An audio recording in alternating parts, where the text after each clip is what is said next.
Oh, hero, hero. Can you hear me? Am I getting through? Oh, I wonder if you can recognize my voice after all this time. It's been what? 10 years? 10 long, long years. Oh, it looks like you do recognize it. Look at that, your hand went straight to your hip, even though you don't have a sword sheath there anymore. Oh, silly, silly hero. I remember when you slept with your blade in hand. Have the years really made you so careless and lax?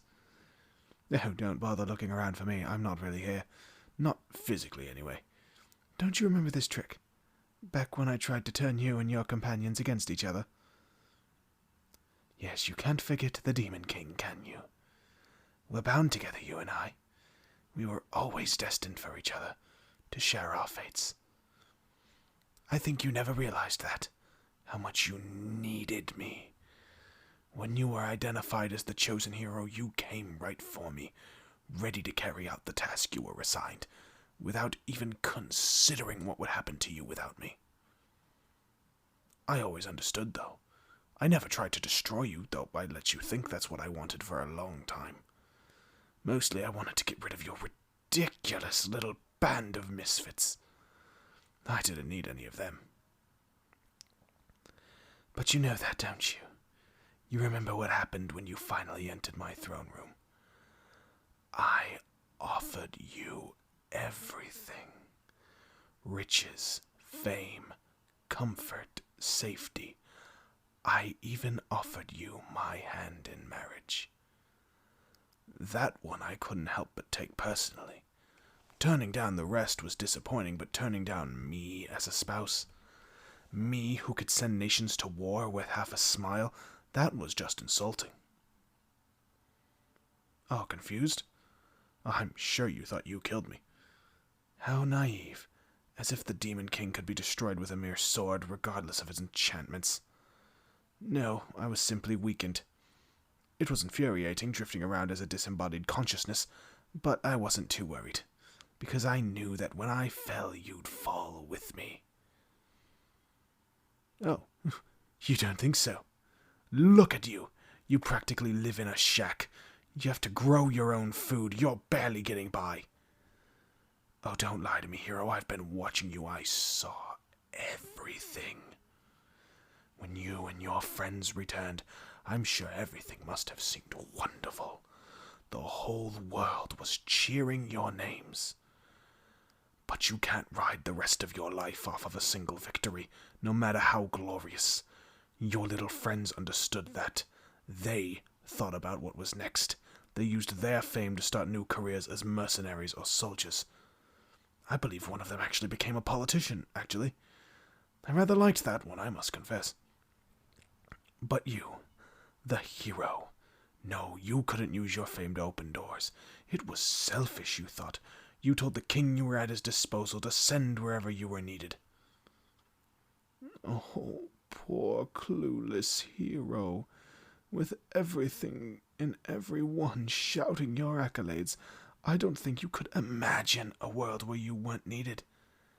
But it's the very world that you created. With me gone, there was nothing that required your might.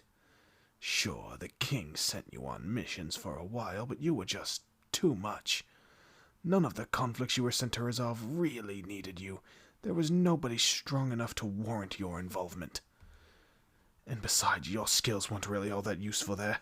Most conflicts in the world aren't won by a single, overwhelmingly powerful person. One person can be planned around and avoided. A larger, more versatile force is usually what's needed unless you're facing something like me. And so you became a relic. Something to hang over the fireplace and admire, but never use.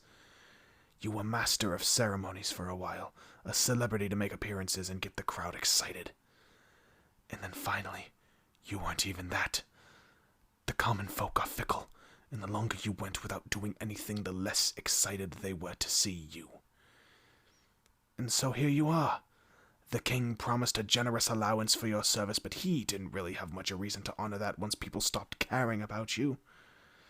Just look at you, the hero who once saved all of mankind, penniless and living in squalor. You see, without me, you're nothing. But I didn't reach through the veil of death just to gloat.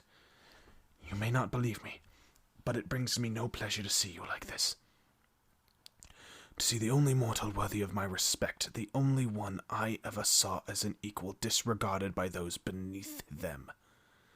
It brings me only rage. I'm here because I want revenge, not on you, don't worry. Even in the state you're in, I don't relish a fight with you.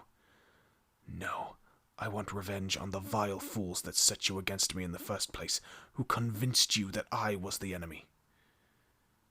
You may think that I am, but I don't have to be. Did you ever wonder if you were on the wrong side? You still think along such simple lines. You want to talk about atrocities? Your kind have committed as many against us as we have against you.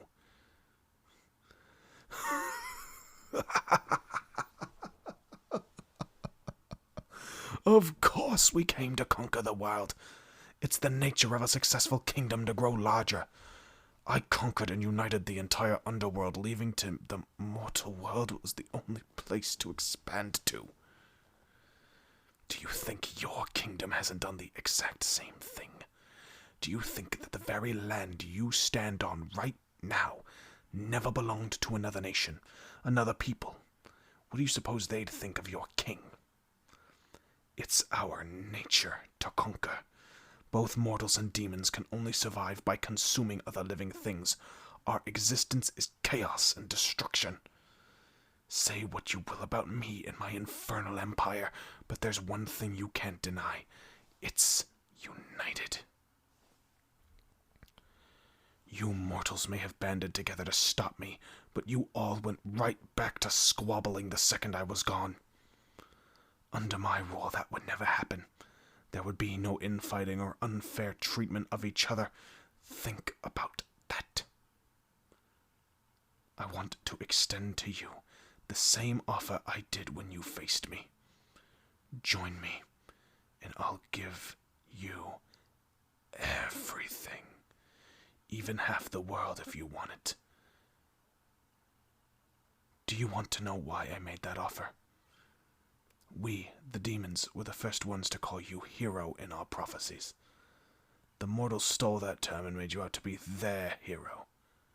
But we believed that you could save whoever you choose. You could be our hero. My hero. We could conquer the entire world and unite it under one rule together. No? Oh, that's a shame. Although you did take much longer to decide than last time. I think you're starting to see things my way. Ah, well.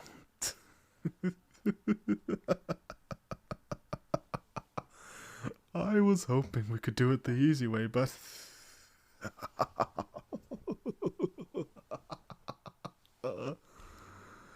Oh, fool, did you really think I was powerless? Did you think I was only a voice? I've been reborn. What do you think of the new body? It's not too different from the old one, but I made a few tasteful alterations. I'm taking you back with me, and there's not a thing you can do to stop me. Oh, don't bother struggling, those are cursed chains. You would have had trouble with those in your prime, let alone now.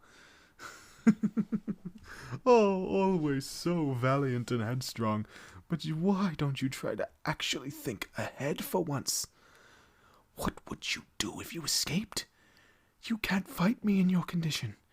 You're out of practice, and you don't have any of your enchanted gear. Meanwhile, I'm more powerful than ever. I'm afraid that I'm through giving you choices. You're going to do whatever I want now. I'll finish what the mortals started and break you so I can mold you into my perfect servant. Maybe even a partner and spouse if you're very good for me. Don't worry, I won't do too much to alter your mind. You may be a bit of a simpleton, but something about your direct approach led you to victory. But from now on, you'll be putting that brute force method of yours to work for me. Those eyes. Some things never change. Those are the same eyes I saw when you faced me. Oh, you must still resent me, perhaps even more now than you did back then. Don't worry. In time, you'll understand my point of view. Come along now, dear hero. We have quite a lot of work ahead of us.